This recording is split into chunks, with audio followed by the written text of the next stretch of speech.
satu subjek tentang tentang pertumbuhan ekonomi 10 tahun terakhir. Pertumbuhan ekonomi dalam 10 tahun terakhir itu tidak pernah mencapai target RPJMN.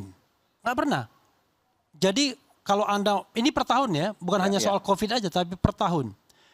Itu kita bandingkan dengan RPJMN, Rencana Pembangunan Jangka Menengah Nasional, yang merupakan mandat rakyat melalui undang-undang. Oke? Jadi secara paradigma berpikirnya artinya gagal sebenarnya merealisasikan mandat yang diberikan rakyat melalui RPJMN. Lalu kita bandingkan dengan pemerintahan yang sebelumnya. Pemerintahan yang sebelumnya lebih tinggi dalam hal pertumbuhan ekonomi. Jangan bandingkan COVID, karena COVID kan berarti 2020 sampai 2025 lah, akhir dari pemerintahan 2024. Tapi pada periode pertama masih lebih baik pemerintahan yang sebelumnya.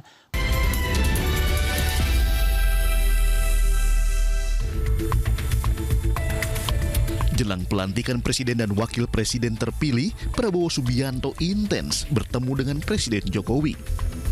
Private dinner alias makan malam tertutup antara Jokowi dan Prabowo berlanjut dengan makan siang di kediaman Jokowi di Surakarta, Jawa Tengah. Ketua Harian DPP Partai Gerindra Sufmi Dasko menyebut pertemuan Jokowi dan Prabowo membahas proses transisi pemerintahan agar berjalan lancar. Pembicaraan saya tidak tahu persis secara rinci apa karena 2 jam lebih, tapi paling tidak saling tukar-menukar informasi dan membicarakan soal transisi yang sebentar lagi ada estafet kepemimpinan di tanggal 20 Oktober demikian. Kerap dikabarkan cawe-cawe, Presiden Joko Widodo menegaskan tidak ikut campur dalam penyusunan kabinet pemerintahan Prabowo Gibran. Namun, jika Prabowo mengajaknya berdiskusi, Jokowi mengaku tak akan menolak. Saya ikut intervensi, enggak. Saya pun juga tidak mau diintervensi untuk urusan hak prerogatif. Jadi sama, saya juga tidak ingin ikut-ikutan. Tapi kalau ditanya, ya saya jawab. Prabowo telah memanggil para calon menteri ke kediamannya di Kertanegara, Jakarta. Mereka kompak mengenakan batik. Sebelumnya, Prabowo mengatakan di pemerintahannya nanti akan ada banyak menteri dari kabinet Jokowi. Menteri-menteri yang akan datang ya banyak juga yang berada di kabinet yang sekarang begitu. Dan Pak Jokowi demikian, mencari yang terbaik, saya pun demikian. Dan kalau kebetulan orangnya masih bagus, pasti kita akan minta untuk ikut lagi. Detik-detik menjelang pelantikan Prabowo Gibran, apa saja yang menjadi obrolan di meja makan Jokowi Prabowo? Benarkah sebatas soal keberlanjutan atau ada nama-nama titipan di pemerintahan ke depan? Saya langsung menuju ke Bung Refli Harun. Bung Refli, nggak apa-apa. Catatan paling kritis dari Anda soal apa yang akan terjadi ke depan, dari Anda yang Anda sampaikan tadi bahwa ada hal-hal yang belok-belok. Anda bisa jelaskan soal itu? Gini, kalau kita menilai sebuah pemerintahan itu kan dua saja. Ada pendekatan kritis, critical thinking, ada pendekatan yang optimistik, kan begitu. Jadi kalau misalnya atau pesimis, optimis. Nah, itu sebenarnya sama aja. Objek yang kita lihat itu sama. Cuma kita melihatnya berbeda dari perspektif, dari angle yang berbeda.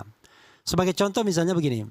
Kalau kita lihat ada 16 menteri yang kemudian dipanggil satu wakil menteri dari pemerintahan sebelumnya, maka kan orang bisa melihatnya dalam bahasa optimistik mengatakan this is a continuity, kan begitu. Tetapi dalam bahasa yang lain, orang lain sah mengatakan, waduh ternyata pengaruh Mulyono gede banget di pemerintahan yang baru, kan begitu. Apa salahnya? Kan saya kan tidak bicara yang salah dan benar. Saya bicara pendekatan. Pendekatan pesimistik dan optimistik. Kenapa kita misalnya, kenapa misalnya kita melihat, misalnya kenapa Anda bilang masalah kan? Oke. Masalah itu kita harus pakai indikator, ya kan? Misalnya kalau kita bicara tentang capaian kinerja pemerintahan Jokowi selama 10 tahun, kan terbukti gagal di bidang ekonomi misalnya. Saya punya catatan seorang ekonom yang memberikan angka, dia bandingkan RPJM, ya, Rencana Pembangunan Jangka Menengah Nasional, dengan capaian pemerintah sebelumnya. Misalnya satu subjek tentang tentang pertumbuhan ekonomi 10 tahun terakhir. Pertumbuhan ekonomi dalam 10 tahun terakhir itu tidak pernah mencapai target RPJMN. Nggak pernah. Jadi kalau Anda, ini per tahun ya, bukan hanya soal COVID aja, tapi per tahun.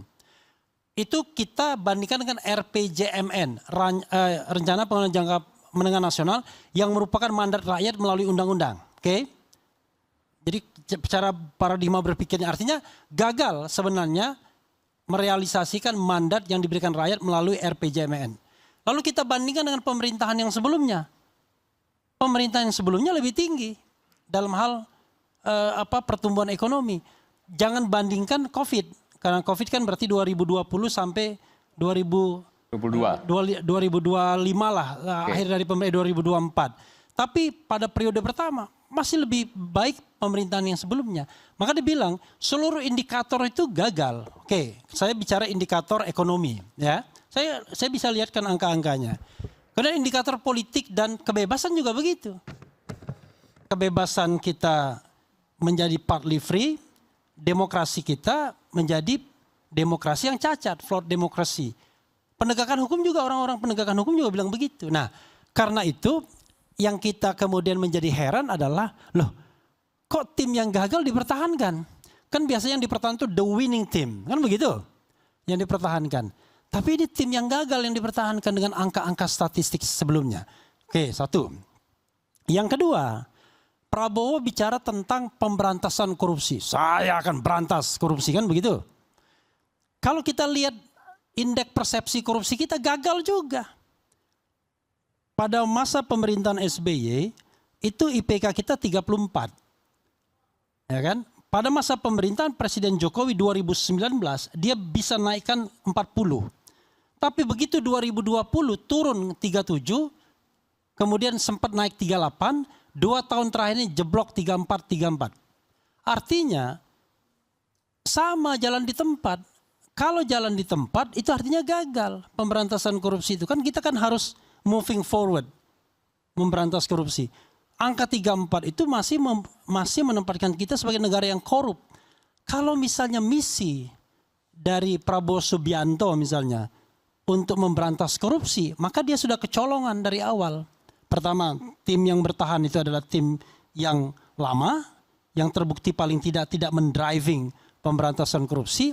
Yang kedua, kemarin baru ditandatangani surpres untuk KPK itu. Dan kita tahu bahwa setiap pemilihan pimpinan KPK selalu isu politiknya tinggi sekali. Nah, ini kan agak aneh nih. Kok bisa ya? Kepentingan Prabowo untuk melakukan pemberantasan korupsi itu dalam tanda kutip dibajak jadinya. Dengan seleksi KPK yang hari ini dilakukan oleh pemerintahan Presiden Jokowi. Padahal harusnya kalau misalnya kita terima fatsun politiknya, serahkan aja ke Prabowo harusnya kan. Untuk kemudian mendapatkan tim terbaik dalam pemberantasan korupsi di KPK misalnya. Tapi ini kan enggak. Jangan lupa, selama 3 kali pemberantasan korupsi, selalu ada masalah di KPK. Dan yang paling buruk adalah seleksi KPK hari ini, di mana yang diketuai oleh Firly Bahuri. Hampir semuanya bermasalah, bayangkan. Firly bermasalah, yang perempuan kemarin dipecat, kemudian Gufron bermasalah, Johanis Tanak baru menggantikan sempat bermasalah karena dianggap membocorkan sprindik atau apa. Kemudian yang terakhir ini Alex Marwata bermasalah. Coba bayangkan, mayoritas bermasalah. Maka saya katakan, kok begini? Saya kan bicara berdasarkan fakta dan angka-angka. Tentu orang lain akan mengatakan, ya ada angka positifnya, ya nggak apa-apa ajukan, kan? Contoh misalnya orang bicara, wah ini pembangunan infrastruktur. Data ini mengatakan pembangunan jalan itu lebih banyak dilakukan oleh pemerintahan sebelumnya. Jalan tol iya, tapi jalan non tol beda sekali datanya. Kan begitu. Jadi too much bicara tentang infrastruktur itu. Apalagi dampak ke ekonominya tidak terlalu signifikan, belum signifikan. Jadi menurut saya ketika pemerintahan ini saya anggap gagal dengan data-data statistik seperti ini, lalu kemudian ada keinginan untuk mengambil orang-orang yang gabung dalam tim itu, saya kira agak aneh. Nah, kecuali ya Sri Mulyani, barangkali Pak Prabowo kepepet sudah. Kenapa? Tahun depan itu tekanan fiskal gila-gilaan. Anggaran kita cuma 3.000 triliun. Bayar utang sama bunganya 800 triliun sudah. Transfer ke daerah sepertiganya. Jadi ruang fiskal kita untuk membangun itu cuma 1.000 triliun. Anda nggak bisa bicara tentang membangun kalau duitnya nggak ada. Omon-omon namanya, kan begitu. Nah, fakta dan angka seperti ini jangan lihat kelas menengah yang duduk di sini. Kita sih bisa makan semua, ya kan? Tapi coba kita lihat bagaimana masyarakat kita. Ini di sini juga data kemiskinan, pengangguran itu turun sedikit sekali. Pengangguran misalnya, angka pengangguran itu penambahan lapangan kerja itu hanya menutup untuk lapangan kerja yang baru. Sementara problem yang sebelumnya nggak ditutup, gitu lah. Utang juga begitu kan, gila-gilaan utangnya dari 2.600 masa pemerintahan SBY terakhir, sekarang 8.400, 8.500. JK bilang itu yang ditonjolkan cuma 8.400, 8.500. Padahal utang lebih gede dari itu. Kenapa? Dalam 8.400, 8.500 itu kan tidak dimasukkan utang BUMN, nggak masuk. Yang 5.000 triliun lebih. Kemudian pembayaran-pembayaran yang belum dilakukan karena masih berjalan transaksinya, itu juga nggak dimasukkan utang. Kewajiban-kewajiban pemerintah. Maka kalau kita pakai pernah omongan Misbahun, itu udah 100% PDB, bukan lagi 40%.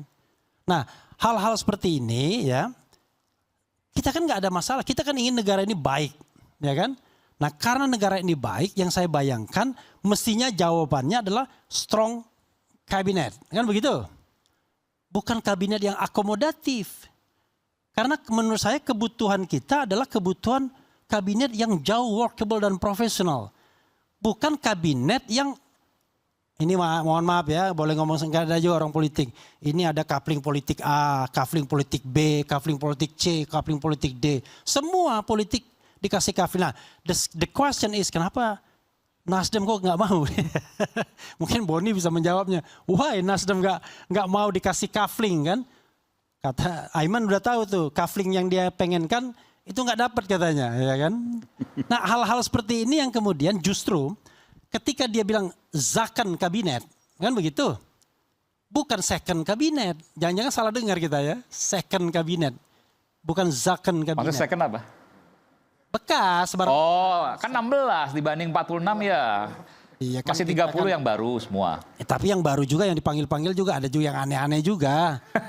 Nggak, kata Ciko tadi, saya kok yang begitu sih dipanggil. Kalau yang dipanggil Boni Hargen kan keren ya kan. Yang aneh siapa sih maksudnya? Hah? Yang aneh siapa? Nggak, kalau Boni kan PhD, lulusan Amerika Bang Boni Serikat. oke lah. Yang aneh siapa maksudnya? Ya kan? Masa saya sebut namanya yang aneh? Nggak, Biar itu bisa kan dijawab namanya, sekalian itu aneh apa enggak kan? itu penghinaan nanti dianggap gitu. Apalagi? Oke, sampai di situ dulu. Saya ingin tanya dulu, sebelum saya ke Pak Prabowo yang terkait dengan kementerian, saya ingin ke Pak Jokowi dulu, pendukung Pak Jokowi, Bung San Salvator. Ya. Jadi 16 menteri yang diambil dari Pak Jokowi itu nggak pas. Karena kemarin, apa jadi bahasanya? Apaan kalau gitu 16? Gini, saya mengatakan begini, menteri-menteri ini menteri hebat, ya kan? Tetapi kan kontroversinya besar, bos, ya kan? Pencapaiannya juga kontroversial. Iya, Oke. ada menteri yang sejak pertama kampanye untuk jadi calon presiden, kan begitu? Ada menteri yang ditekan sprindik mundurkan diri.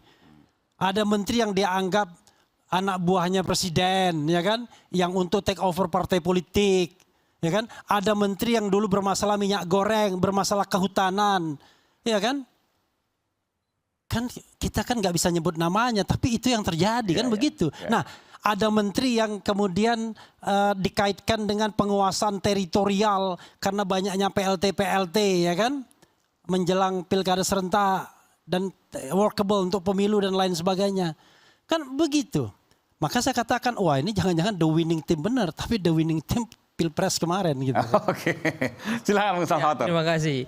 Tadi disampaikan bahwa ada sebagian yang Tapi datanya masuk akal, logis loh. ya, apa yang sebagian disampaikan. yang masih dipakai ya. Perlu kita melihat secara lebih jauh. Pertama, sebelum terpilih Presiden kita Bapak Prabowo, beliau itu menyampaikan berkali-kali bahwa temanya adalah berkelanjutan. Jadi hal-hal yang baik, yang dianggap bagus pada periode sebelumnya pasti ditindaklanjuti, kemudian misalnya itu baik, ya dipanggil untuk yang lebih baik lagi. Jadi kan nggak maksudnya masalah. 16 menteri ini dianggap hasilnya baik, membawa indikator-indikator yang baik. Ya. Oke. Kan beliau juga punya pertimbangan. Contohnya apa misalnya? Tadi disampaikan juga bahwa Bapak Presiden kita hari ini, yakni Bapak Joko Widodo menyampaikan, saya tidak intervensi. Itu sepenuhnya hak dari Presiden terpilih. Ya kan? Dia juga menyampaikan kalaupun misalnya saya diintervensi, saya juga tidak mau gitu. Saya pikir itu hal yang terang benderang bahwa itu yang menjadi pilihan pertimbangan Bapak Prabowo Subianto sebagai presiden kita hargai, kita hormati. Nanti kan bisa dibuktikan kemudian hari apakah ini baik, kemudian berhasil atau tidak. Coba kita hormati dulu keputusan-keputusan yang baik. Saya pikir itu. Oke. Setuju nggak bahwa apa yang kemudian disampaikan, yang dipilih 16 ini indikatornya baik kok? Kan Anda suruh saya kritis ya kan, itu pikiran critical thinking saya. Jangan disuruh saya berkhotbah soal husnuzon, kebaikan ya kan. Bukan, apa yang kalau enggak kita nggak diskusi nantinya. Pertahankan tadi kan gini, Ya. 16 itu dipertahankan karena indikatornya itu baik. Anda Loh, setuju nggak? sekarang saya tanya, BUMN baik nggak? BUMN kita. Hari ini kita melihat baik-baik saja. Baik gimana? Hancur-hancuran begitu BUMN. Gimana? Kan boleh saja dikritik ya kan, kita Iya, tidak masalah. angkanya kan ada. Kemudian misalnya kritik itu benar, ya untuk kebaikan juga, untuk perubahan yang lebih baik ya nggak masalah. Saya pikir demikian. Ekonomi kita baik apa enggak? Indikator pertumbuhan. Jadi gini, kalau ekonomi kan yang paling penting itu kan makronya pertumbuhan ekonomi kan. Nah, pertumbuhan ekonomi itu yang menghelat itu pasti kan Menko Perekonomian kan begitu. Kemudian ada Menteri Perdagangannya ya kan. Ada Menteri Perindustriannya. Ada Menteri Energi, Sumber Daya Mineralnya kan, Menteri Investasinya. Ini kalau kita lihat realisasi investasi dan lain sebagainya, di bawah target semua ini. Kan ada datanya, kalau mau minta datanya saya tinggal sebutkan aja gitu loh. Ini datanya beda atau gimana? Semua data mengatakan buruk investasi kita di bawah target. Jadi gini, kan kalau kita membandingkan itu dua hal. Bandingkan dengan RPJMN sebagai patokan, dan bandingkan dengan pemerintahan sebelumnya kan begitu. Ya. Kan nggak mungkin kita bandingkan dengan luar negeri. Kan tidak apple to apple. Nah dari dua indikator itu semua statistiknya itu tidak tercapai semua. Dan dalam hal pertumbuhan ekonomi 10 tahun tuh nggak ada yang tercapai di RPJMN-nya itu. Lalu SAM-nya ya, pertumbuhan ekonomi di periode pertama itu 5, sekian persen, 5,02 tuh. Yang di periode kedua cuma 3, sekian persen. Ya kan? Itu SAM-nya ya, SAM periode pertama periode. Di SBY itu 5,70 atau 80-an%. Lebih tinggi dia. Artinya 16 orang itu pertanyaan. Ini untuk mempertahankan kinerja yang baik atau untuk the winning Pilpres tadi? Iya. Kita akan kembali saat lagi, tetap bersama kami di Rakyat Bersuara.